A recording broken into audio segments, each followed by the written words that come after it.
कल तक हम लोग क्या जान रहे थे लोग? हम लोग डीएनए के बारे में जान रहे थे लोग, ठीक? हम लोग डीएनए के बारे में ऐसा एक बात बताएं पढ़ रहे थे हम लोग। सर, कि पढ़ाने से अच्छा कुछ और पढ़ा लीजिए, कुछ और समझा दीजिए। ये बहुत जरूरी चीज है। ऐसे कैसे बोल रहे हो? नीट में से नंबर अच्छा खासा पूछता है।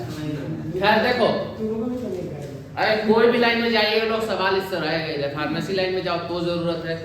अब चलो ध्यान दो, डीएनए जो है वो इन सब चीजों से मिलके बना था। कल हम पढ़ लिए थे लोग, शुगर से, पेंटोज शुगर से, उसमें फॉस्फोरिक एसिड मिल रहा था और साथ में नाइट्रोजनस बेस मिल रहा था। तो क्या बनना था हमारा? डीएनए का स्ट्रक्चर बनना था, ठीक है? कल इतना बात हो गया था। ऐसे रिंग बनता है और यहाँ पे अगर H होगा तो वो डीऑक्सीराइबोस शुगर हो जाएगा। अगर ये OH है तो ये कौन सा शुगर है? राइबोस शुगर है। तो इससे मिलके आरएनए बनेगा और यहाँ पे अगर H कर देंगे तो ये डीऑक्सीराइबोस शुगर हो जाएगा, उससे बनके डीएनए बनेगा। दोनों के शुगर में बस यही डिफरेंट होता है, H और OH का यहाँ, ठीक? और उसके बाद प्यूरिन पायरिडिन का ये सब स्ट्रक्चर है जो कि डीएनए बनाने में हेल्प करता है। और हम लोग क्या पढ़े थे कि न्यूक्लियोसाइड किसको बोलेंगे? कि नाइट्रोजनस बेस अगर शुगर से अटैच हो रहा है तो उसको क्या बोलेंगे हम लोग? न्यूक्लियोसाइड। अगर नाइट्रोजनस बेस शुगर और फॉस्फेट तीनों अटैच है तो उसको क्या बोलेंगे हम लोग? न्यूक्लियोटाइड। और यही न्यूक्लियोटाइड का एक एक पेयर मिलके दोनों तरफ क्या बनाता है? डीएनए का स्ट्रक्चर बनाता है, ठीक? नाउ ये सब उसका एग्जांपल है। अब यहाँ पे देखिए मिलता है तो कैसे स्ट्रक्चर बनाता है, ठीक है? चलो पैसा रखो, देखो तो यहाँ देखिए ये क्या है हमारा? राइबोस शुगर की डीऑक्सीराइबोस शुगर, राइबोस की डीऑक्सीराइबोस। यहाँ पे OH रहेगा तो राइबोस शुगर, तो उसमें OH भी तो है। यहाँ वाला सेकंड नंबर कार्बन पे। हाँ, यहाँ पे अगर H है तो ये कौन सा है? Deoxyribose sugar. ये डीएनए है, डीएनए में मिलेगा। तो डीऑक्सीराइबोस शुगर में अगर एडेनिन क्या है? एक तरह का नाइट्रोजनस बेस। एडेनिन को अगर अटैच करेंगे तो यहाँ अटैच होगा।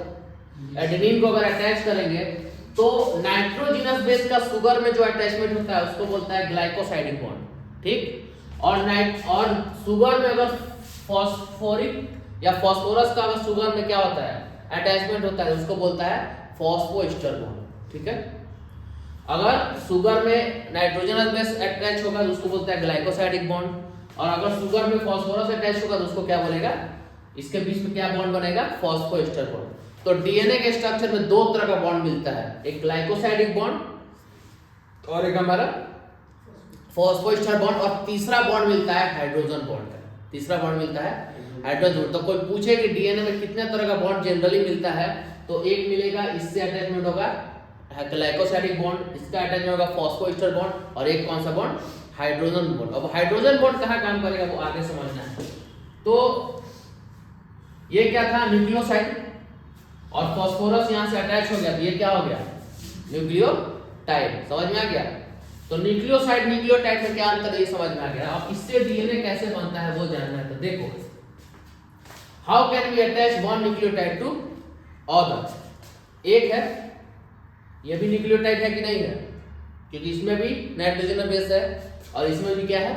फॉस्फोरस है। तीनों चीज है, इसका मतलब ये भी न्यूक्लियोटाइड है। अब ये न्यूक्लियोटाइड में और ये एक न्यूक्लियोटाइड है, अगर इसका अटैचमेंट करना है तो अब दोनों कैसे अटैच होगा? तो आइए अटैच करते हैं। यहां से OH ले लीजिए, ये H2O बन के निकल गया। बन गया? निकल गया कि नहीं? यहां से H2O निकलेगा कि नहीं निकलेगा? मैं निंजा हथौड़ी वाला नहीं है, वही याद आ गया। तो यहां से OH निकला कि नहीं? OH और H ये मिलके H2O बन के निकला कि नहीं निकला? तो यहाँ क्या बच गया? O, सिर्फ O बच गया। अब ये इसके साथ मिल जाएगा। तो देखो ये मिल गया, हो गया। ये बॉन्ड बनाया तो O बचा, तो ये इसके साथ मिल गया ना? ये बॉन्ड समझ में आ गया? तो वही चीज देखो, अगर हम एक न्यूक्लियोटाइड दूसरा न्यूक्लियोटाइड को जोड़ेंगे तो ऐसा स्ट्रक्चर बन के आ जाएगा ना? तो ये हो गया एक दूसरे का अटैचमेंट। कैसे अटैच हो रहा है? बगल में भी सेम ऐसा ही रहेगा। अब उसके बीच में यहाँ क्या था? यहाँ क्या है हमारा? Nitrogenous base. यहाँ क्या है? यहाँ है मान लो नाइट्रोजनस बेस। इधर से जो आएगा एक, उसके पास भी नाइट्रोजनस बेस रहेगा ना? ये नाइट्रोजनस बेस आपस में स्ट्रक्चर बना लेगा। तो ऐसे चल के डीएनए का डबल हेलिकल स्ट्रक्चर रेडी होता है। तो देखो ये रहा, ये डबल हेलिकल स्ट्रक्चर है डीएनए का।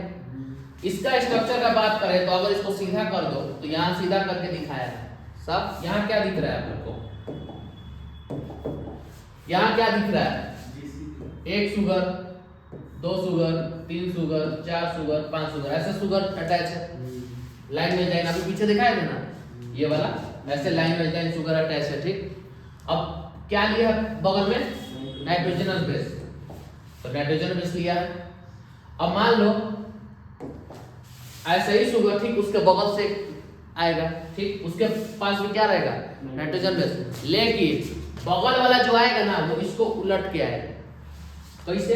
क्योंकि भाई इसको ना अटैच करना है उससे, तो बगल वाला जो आएगा वो थोड़ा सा उल्टा होके आएगा। अगर हम स्ट्रक्चर बनाएं तो वो जनरली ऐसा स्ट्रक्चर बन के आएगा।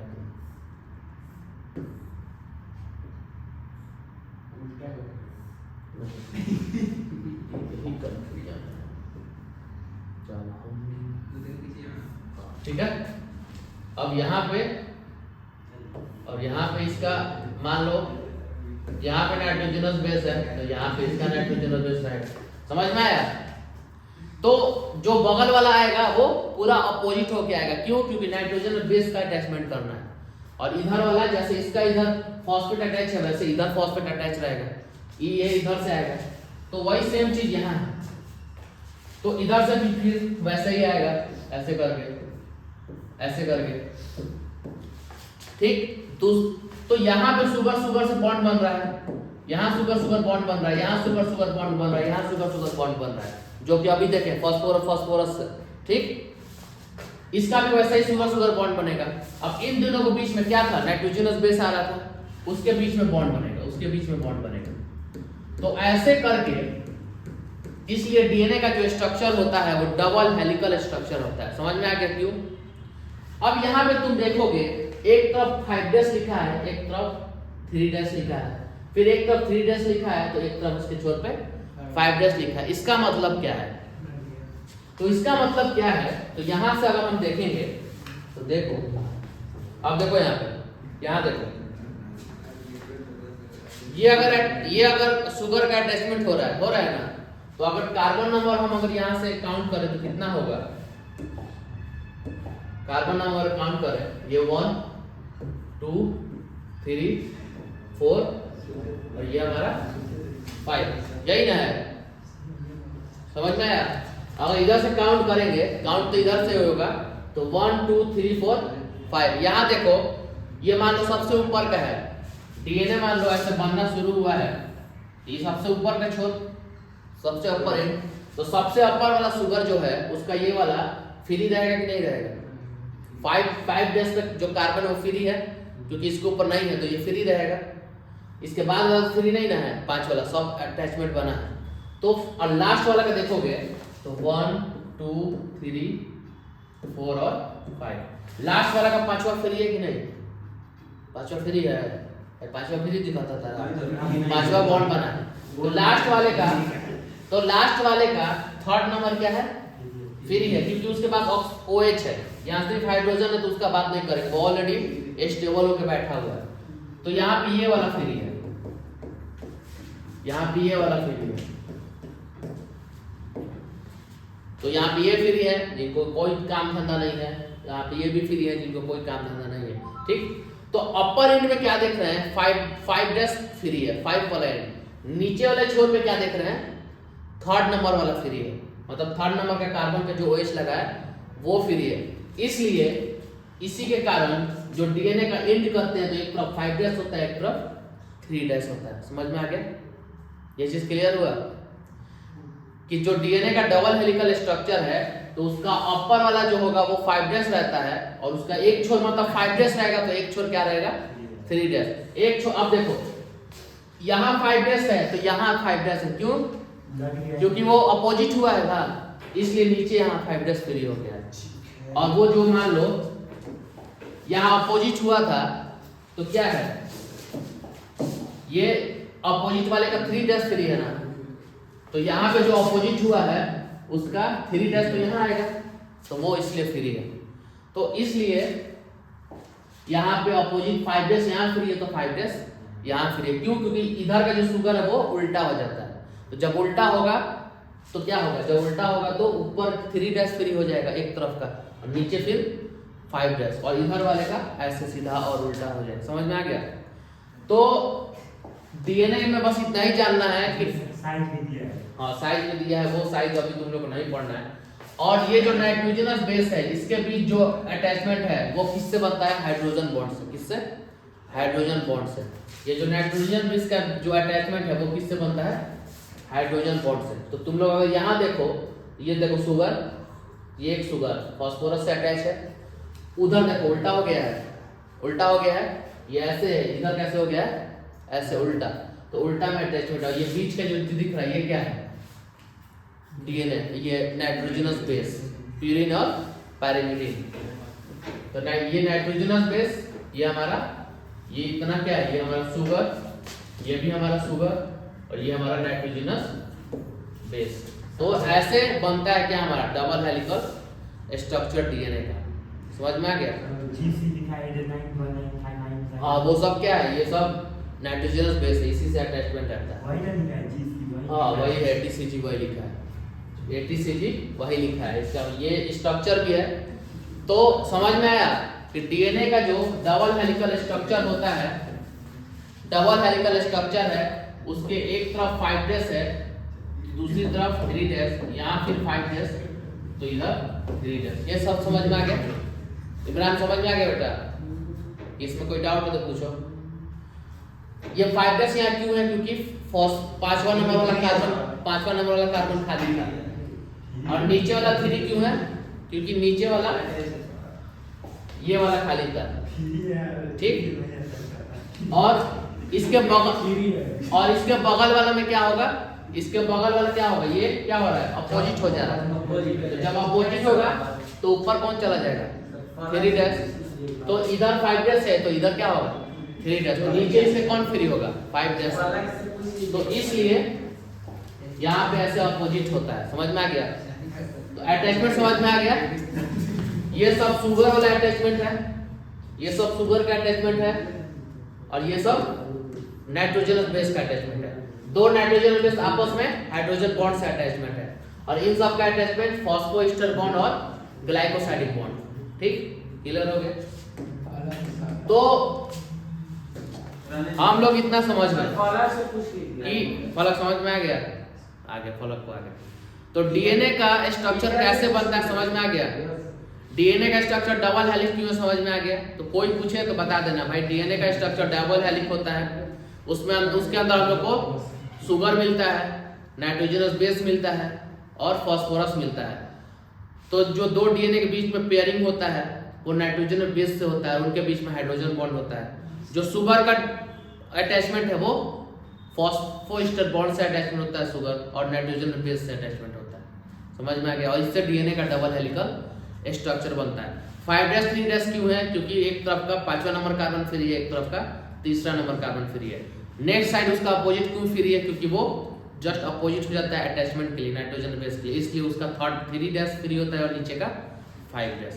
तो ऐसे करके क्या होता है? डीएनए का डबल हेलिकल स्ट्रक्चर बनता है, इसलिए डीएनए को बोलता है डबल हेलिक्स स्ट्रक्चर। समझ में आ गया?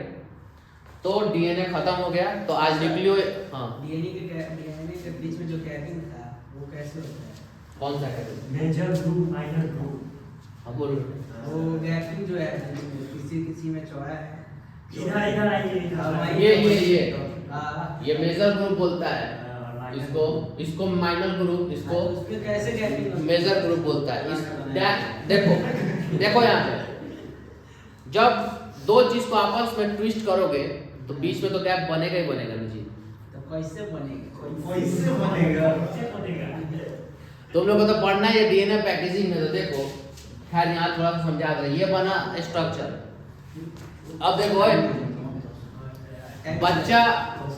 बच्चा जब मदर के वॉर्म में रहता है तो कैसे रहता है? उसका ये दोनों हाथ उसके पूरे अंदर रहता है, वो पूरा सिकुड़ा हुआ रहता है। अगर उसका स्ट्रक्चर बना है तो मान लो वो पूरा ऐसे स्ट्रक्चर में बच्चा रहेगा, ये मान लो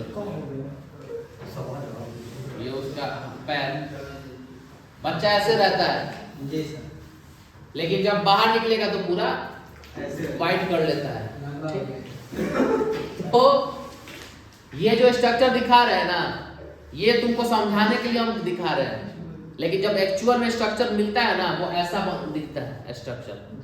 क्योंकि देखो ऐसा स्ट्रक्चर क्यों मिलता है, क्योंकि डीएनए क्या है, डीएनए को अगर एक एक खोलेंगे ना तो बहुत लंबा हो जाएगा, उसको कहाँ रहना है, छोटे से न्यूक्लियस में।